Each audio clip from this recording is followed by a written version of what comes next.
This morning, the country waking up to exorbitant petrol and diesel prices, and that's despite Treasury's extension of the fuel price levy reduction at the 11th hour. So this means motorists will have a temporary R1.50 reprieve from June, which will drop to 75 cents a litre in July. But petrol prices still increasing by a whopping R2.43. Diesel is up by R1.10. So had government not stepped in, the petrol price would have increased by nearly R4 a litre. For more on this, we're joined now by energy expert Vusi Xaba, who joins us via our video link this morning. Vusi, great to have you with us on the program. It could have been worse, yes, but I mean, it's bad enough as it is, this increase in the petrol price. Yeah, good morning to you, Morning. And your listeners. This petrol price issue, it has been actually creeping for quite a number of years now. If you remember historically, South Africa used to price fuel using what we call inbound landed cost. That pricing mechanism was changed to BFP, which is the worst form of pricing when it comes to the South African market. Why am I saying that? Pricing in South Africa actually draws pricing from, say, northwest in Europe. Mm-hmm. So at any given point in time, when Europe actually is in a winter mode, like presently, they are actually moving towards summer. Their prices, they tend to escalate because actually they're traveling a lot and they're going on holiday. But that is another story for another day. Yeah, yeah. So the BFP itself actually needs to be revisited so that, we pay what we understand. Because if you're looking at the South African market, we've got a very nice mix of production. We've got like coal to liquid, which is SASO, which is the major contributor in terms of production in the country. And then we also produce our fuel actually out of gas. And then our crude refineries are getting very antiquated. However, having said that, all these production mixes, they need to be looked into and see how much actually can be given as a reprieve to South Africans. When you're looking at actually, when they say they're giving us R1 reprieve, mm-hmm. In the fuel price, there's already R5.80 in levies. That is already actually like that we're feeling a pinch as South Africans. So, having said that, we need to go back to the Department of Energy, because I remember when I was in Europe working for Total, a lot of papers actually were sent to, we met a lot of government officials. There was no interest in really looking into this because is it lack of knowledge? Is it not taking care? Or are we actually, is still the catered deployment mentality? However, there is something that can be done with the fuel price. Yeah, so Vusi, so you're saying the levy is actually not the way to go in terms of long-term reductions and long-term cushioning for consumers. If I'm hearing you, are you saying we need to re-look at the BFP? That needs to be... And just explain to us what the BFP is. Okay, this BFP is what we call the basic fuel price. Right. So what it does, it draws pricing from the Middle East.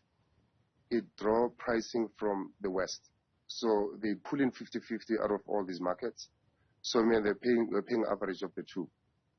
And then you find that there's freight also that gets levied into this. Remember that we are a country that is producing its own product in the country. But actually when it comes to the BFP, it will assume that a vessel actually came out of Northwest Europe or from Augusta, to be precise. And such vessels, they come around about 2 million lump sum. But when you look at how the South African market is actually importing its product, it's pulling from the East. The East is the closest, mm-hmm. and the freight element out of that, compared to the West, it's going to be around about, say, $1 million. So you can clearly see that somewhere something is not done right. Right. So, yeah. Yeah, continue, Vusi. Finish your thought. Yeah. So when you're looking at these funny costs that are sitting within a BFP, there's something that is called refinery protection. It's a couple of cents that are sitting in there. The question is, why was the price, this refinery protection actually put into place? That is to protect the majors. Yeah. So meaning that if I, as Vusi, want to import a vessel coming to South Africa, so I would need to pay that levy. And that levy gets paid by who? By the men in the street. Yeah. Yeah. Over and above that, I mean, we are saying, why regulate the market in South Africa? I think we are now almost closer to what we should be saying, deregulate the market. We are very close to that. Why am I saying that? You see, Engen now, they don't have a refinery in South Africa. So, and they are the biggest network in the country. So, meaning that they're going to be importing their own product now from other sources. So, meaning that the competition now is, the field is becoming, I would say, even now.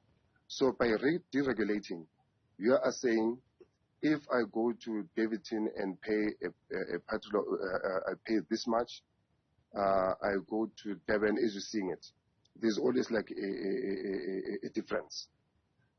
In essence, you are saying compete in the market as, as majors in the country, just compete.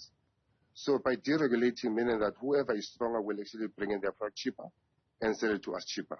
Right. So meaning that if we get rid of this DFP, we start actually pricing commodities as they are flowing, because the natural flow of diesel into the country is coming from the Middle East, not from the West. So diesel actually coming from the East is cheaper, I would say by a margin of around about, say, max around about $15 per ton spread. So in essence, actually, there's something that is being levied that is being pushed down our throats because of this mechanism. Vusi, I mean, by the sounds of things, I mean, government makes it sound like they're scrambling to try and find ways of helping to cushion the blow for consumers. But are they talking to people like you? Because these seem like obvious solutions. Yeah. Look, I mean, we are available to assist when we need it. I mean, I've been in the oil industry over 25 years. I worked as an importer of crude in the country. I've worked in Europe supplying fuel in the Middle East, in the Mediterranean zone. I was a trading manager for Engen. We've got the skills in the country. There are so many of us, yeah, who are willing actually to give this info if needed.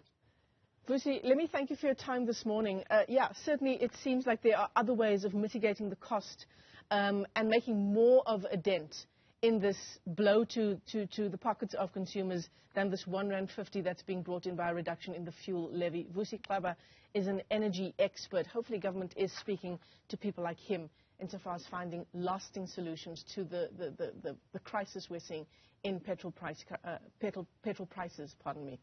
Vusi, thanks for your time.